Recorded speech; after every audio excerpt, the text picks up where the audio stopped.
வணக்கம் நண்பர்களே. இந்த வீடியோவில் நம்ம என்ன பார்க்க போகிறோம்னா, டிஎன்பிஎஸ்சி புதிய பாடத்திட்டத்தின்படி ஆப்டிடியூட் அண்ட் மென்டல் அபிலிட்டி பகுதியில் ஏரியா பகுதியில் நம்ம முக்கோணத்தின் பரப்பளவுகளை பார்க்க போகிறோம். அதிலும் குறிப்பாக செங்கோண முக்கோணம், அசமபக்க முக்கோணம், சமபக்க முக்கோணம், முப்புள்ளிகளால் அமைந்த முக்கோணம், அதாவது ஆயத்தொலை வடிவியில் நம்ம முக்கோணம் வரைவும் பார்த்திங்களா, அந்த முக்கோணத்தின் பரப்பளவுகளை இந்த வீடியோவில் நம்ம பார்க்க போகிறோம்.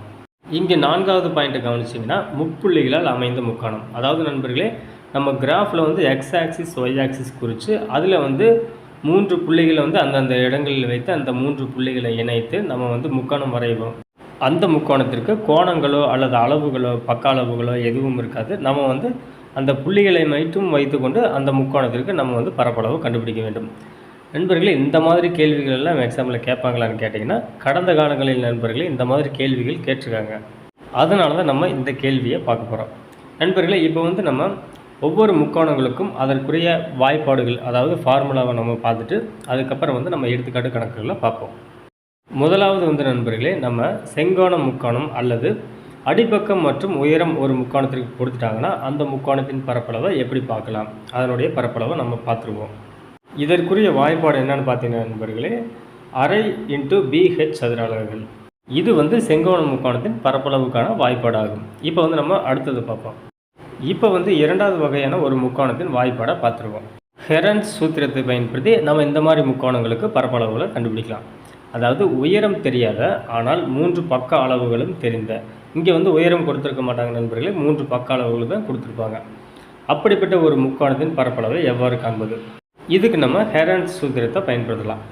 AB மற்றும் C என்பன ஒரு முக்கோணத்தின் 3 பக்கங்கள் எனில் முக்கோணத்தின் பரப்பளவு என்னன்னா equal to whole root S into S minus A into S minus B into S minus C சதுர அலகுகள் ஆகும். இங்கே S அப்படிங்கிறது A கூட்டல் B கூட்டல் C பை 2. அதாவது S என்பது முக்கோணத்தின் அரை சுற்றளவு, செமி பெரிமீட்டர் ஆகும். இந்த ஃபார்முலாவும் நீங்கள் மனப்பாடம் பண்ணி வச்சுக்கோங்க நண்பர்களே. இப்போ நம்ம அடுத்த வகை முக்கோணத்திற்கான வாய்ப்பாடை பார்ப்போம். 2வது வகையில் நம்ம என்ன பார்த்தோம்னா, ஒரு முக்கோணத்தின் வெவ்வேறு அளவுகள் கொண்ட பக்க அளவுகளை நம்ம பார்த்தோம். 3வது வாய்ப்பாடில் நம்ம என்ன பார்க்குறோம்னா, ஒரு முக்கோணத்தின் 3 பக்கங்களிலும் சம அளவுகள் கொண்ட ஒரு முக்கோணத்தின் பரப்பளவை எப்படி பார்க்குறது, அந்த வாய்ப்பாடு தான் பார்க்க போகிறோம். இங்கே 3 பக்கங்களும் சமம் என நாம் எடுத்துக்கொண்டால், அதாவது A கூட்டல் B கூட்டல் C எல்லாமே சமம்னு எடுத்துட்டால், ஹெரன்ஸ் சூத்திரத்தின்படி முக்கோணத்தின் பரப்பளவானது எப்படி இருக்கும்னா √3/4 A² சதுர அலகுகள் என கிடைக்கிறது. அதாவது நம்ம 2வது வாய்ப்பாட்டில் பார்த்தது அசம பக்க முக்கோணத்தின் பரப்பளவு. இங்கே நம்ம சமபக்க முக்கோணத்தின் பரப்பளவு பார்க்குறோம். இந்த ஃபார்முலாவை நீங்கள் மனப்பாடம் பண்ணி வச்சுக்கோங்க. இதோட நம்ம 3 ஃபார்முலாவை பார்த்துட்டோம். 4வது ஆயத்தொலை வடிவியலின்படி நம்ம ஒரு முக்கோணத்தின் பரப்பளவை நம்ம பார்க்க போகிறோம். எப்படின்னா, இந்த படத்தை கவனிங்க நண்பர்களே. இந்த படத்தில் ABC 3 புள்ளிகள் இருக்கிறது. A x1 y1, அதாவது x1 y1 உதாரணத்திற்கு 1, 2 அப்படின்னு நம்ம வச்சுக்கலாம். அதே மாதிரி B x2 y2, C x3 y3 அப்படின்னு புள்ளிகளை கொடுத்துருக்குறாங்க. புள்ளிகளுக்கான மதிப்பையும் கொடுத்துருக்காங்க. நம்ம பக்க அளவுகள் தெரியாத இந்த முக்கோணத்தின் பரப்பளவுகளை இந்த புள்ளிகளின் மதிப்பை வச்சு நம்ம கண்டுபிடிக்கணும். அதற்கான வாய்ப்பாடு தான் இங்கே கொடுத்துருக்காங்க. நண்பர்களே, இந்த மாதிரி கேள்வி கேட்பாங்களான்னு கேட்டிங்கன்னா, கடந்த காலங்களில் TNPSC group 4, TNPSC group 1, group 2, 2A அனைத்து எக்ஸாம்களும் இந்த மாதிரி கேள்வி கேட்டிருக்காங்க நண்பர்களே. அதனால் இது ரொம்ப ரொம்ப முக்கியமானது. இந்த முக்கோணத்தின் பரப்பளவுக்கான வாய்ப்பாடு கொடுத்துருக்காங்க. ஃபஸ்ட்டு ஆஃப் போட்டுக்கோ, அதாவது 1/2 into x1 into y2 minus y3, அதாவது x1 போட்டு ப்ராக்கெட்டுக்குள்ளே y2 y3 கூட்டல் x2 போட்டு ப்ராக்கெட்டுக்குள்ளே x2க்கு அப்புறம் என்ன வரும், 2க்கு அப்புறம் 3 வரும். அப்போ y3 மைனஸ் 3க்கு அப்புறம் மறுபடியும் ரிவர்ஸில் 1 வருகிறது. இப்போ ப்ராக்கெட் போட்டு மறுபடியும் கூட்டல் x3 இன்ட்டு 3க்கு அப்புறம் என்ன வரும், ரிவர்ஸில் போனால் நமக்கு 1 வரும்.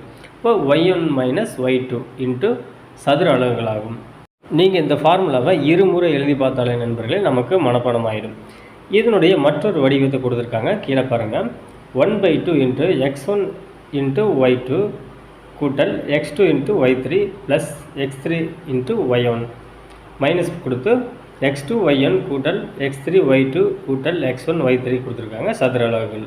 அதாவது அதுக்கு மேலே பாருங்கள், 1/2 கொடுத்து உள்ளே x1 x2 x3 x4 இந்த y1 y2 y3 y4 கொடுத்து அதில் ஏரோ மார்க் கொடுத்துருக்காங்க பார்த்திங்களா. அந்த ஏரோ மார்க் பிரகாரம் நம்ம இந்த வாய்ப்பாடை கட்டமைக்கணும் அப்படின்னு நமக்கு விளக்கியிருக்கிறாங்க. நண்பர்களே, இந்த 2 வாய்ப்பாட்டில் ஏதோ ஒரு வாய்ப்பாடு தெரிஞ்சிட்டா போதும். இரண்டும் ஒரே வாய்ப்பாடு தான். நண்பர்களே, நம்ம இதுவரைக்கும் 4 வாய்ப்பாடுகளை பார்த்துட்டோம். இந்த 4 வாய்ப்பாடுகளுமே நீங்கள் வந்து மனப்பாடம் பண்ணி வச்சுக்கோங்க. அடுத்ததாக வந்து நண்பர்களே, நம்ம பார்த்த இந்த 4 வாய்ப்பாடுகளுக்கான எடுத்துக்காட்டு கணக்குகளை பார்க்க போகிறோம். வாங்க. முதல் வாய்ப்பாடு என்னென்ன நண்பர்களே, ½ BH சதுர அலகுகள், அதாவது செங்கோண முக்கோணத்தின் பரப்பளவு. அங்கே வந்து உயரம் மற்றும் அடிப்பரப்பு கொடுத்தா நம்ம வந்து அதனுடைய பக்க அளவுகளை வச்சு நம்ம ஈஸியாக அதற்குரிய ஆன்சரை நம்ம எழுதிடலாம். அதனால் நண்பர்களே, நம்ம வந்து முதல் வாய்ப்பாட்டுக்கான எடுத்துக்காட்டு கணக்கை விட்டுட்டு நம்ம வந்து இரண்டாவது முக்கோண வாய்ப்பாட்டுக்கான எடுத்துக்காட்டு கணக்கை பார்க்க போகிறோம். அதாவது அசம பக்க முக்கோணத்தின் எடுத்துக்காட்டு கணக்கை வந்து நம்ம பார்க்க போகிறோம். கேள்வி பார்ப்போம்.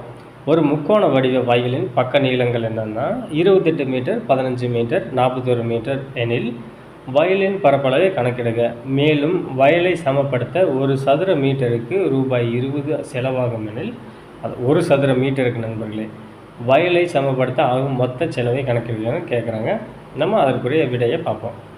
முதல்ல நம்ம அசம பக்க முக்கோணத்தின் பரப்பளவுக்கான வாய்ப்பாடை பார்த்துருவோம். என்னென்னா whole root S × S - A × S - B × S - C. எஸ்னா நமக்கு என்னென்னு தெரியும், A + B + C/2 ஆகும். அதாவது முக்கோணத்தின் அரை சுற்றளவு. இப்போ வந்து முக்கோணத்தின் அளவுகள் நமக்கு தெரியும். A 28 metre, B 15 metre, C 41 metre. இப்போ நம்ம எஸ்ஸை கணக்கிடணும். எஸ்ஸை கணக்கிட நம்ம வந்து அனைத்தையும் கூட்டி 2ஆல் வகுப்போம்.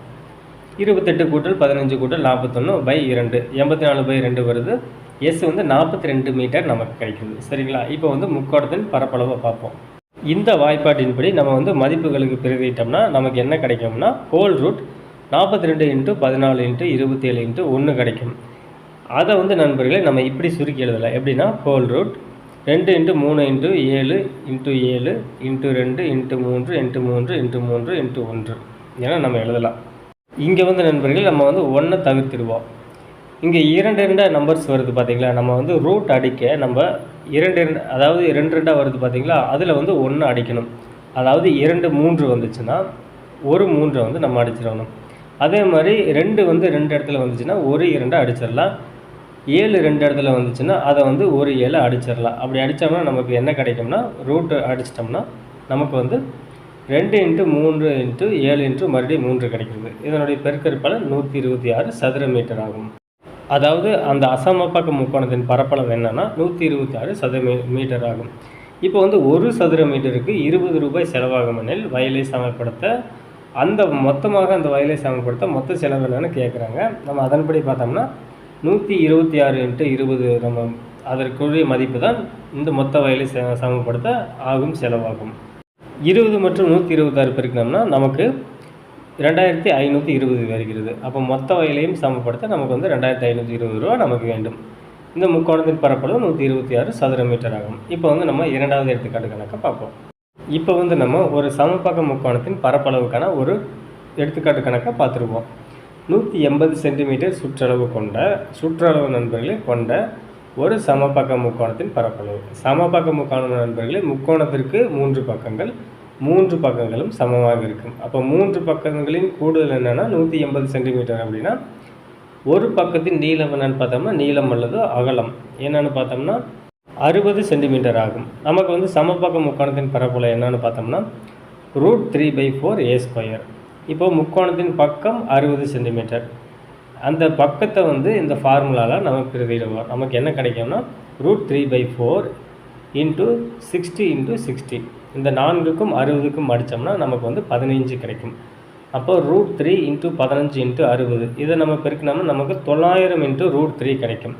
√3யோட மதிப்பு நண்பர்களே 1.732 ஆகும். இப்போ 900 பெருக்கல் 1.732 பெருக்கணும்னா நமக்கு வந்து 1558.8 சதுர சென்டிமீட்டர் வருகிறது. இந்த கேள்விக்கான விடை இதுதான். 1558.8 சதுர சென்டிமீட்டர் ஆகும் அந்த சமபக்க முக்கோணத்தின் பரப்பளவு. அடுத்ததாக நம்ம ஆயத்தொலை வடிவியலின் முக்கோணத்தின் பரப்பளவுக்கான ஒரு கணக்கை பார்த்துருவோம். 10ஆம் வகுப்பு கணித புத்தகத்தில் கொடுத்துருக்கிற ஒரு எடுத்துக்காட்டு கணக்கை பார்ப்போம். என்னென்னா ஓர் அறையின் தளமானது ஒரே மாதிரியான முக்கோண வடிவ தரை ஓடுகளை அதாவது டைல்ஸ் அமைக்கப்படுகிறது. அதில் ஓர் ஓட்டின் முனைகள் என்னென்னா கிராஃப் படி அந்த முனைகளுக்கான புள்ளிகள் கொடுத்துருக்குறாங்க. -3, 2 பி என்ற புள்ளியின் முனைகள் என்னன்னா -1, 1 ஆகும். அதே மாதிரி சி என்ற புள்ளியின் முனைகள் வந்து 1, 2 ஆகும். தரைத்தளத்தை முழுமையாக அமைக்க 110 ஓடுகள் தேவைப்படுகிறது எனில் அதன் பரப்பளவை காண்கன்னு கேட்டிருக்கிறாங்க. முதல்ல நம்ம இந்த மாதிரி முக்கோணத்திற்கான பரப்பளவுக்கான வாய்ப்பாட்டை பார்த்துருவோம். என்னன்னா 1/2 × x1 y2 + x2 y3 + x3 y1 - x2 y1 + x3 yn + x1 y3 சதுர அளவுகளாகும். இந்த வாய்ப்பாட்டின்படி நம்ம வந்து இதற்கான பரப்பளவினை கண்டுபிடிக்க போகிறோம். இந்த வாய்ப்பாட்டில் நண்பர்களே நம்ம வந்து x1 x2 x3 மற்றும் yn y2 y3 அந்த மதிப்புகளை வந்து இந்த வாய்ப்பாட்டில் பெருக்கிட்டோம்னா நமக்கு வந்து 1/2 12 கிடைக்கும் நண்பர்களே. இப்போ 1/2 12 நமக்கு 6 சதுர அளவுகள்.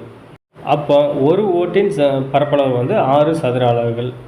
அப்போ 110 ஓடுகளின் பரப்பளவு, அதாவது தரைத்தளமானது ஒரே மாதிரியான 110 ஓடுகளால் நிரப்பப்படுவதால் தரைத்தளத்தின் பரப்பு என்னன்னா 110 × 6 660 சதுர அளவுகளாகும். இவ்வளவுதான் நண்பர்களே.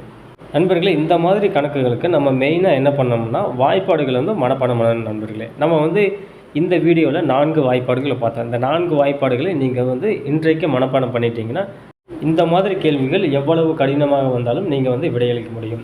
நண்பர்களே, இந்த வீடியோ அவ்வளவுதான் நண்பர்களே. இந்த வீடியோ உங்களுக்கு பிடிச்சிருந்தா உங்கள் நண்பர்களும் பயன்பெறும்படிக்கு அவர்களுக்கு வந்து ஷேர் பண்ணுங்கள்.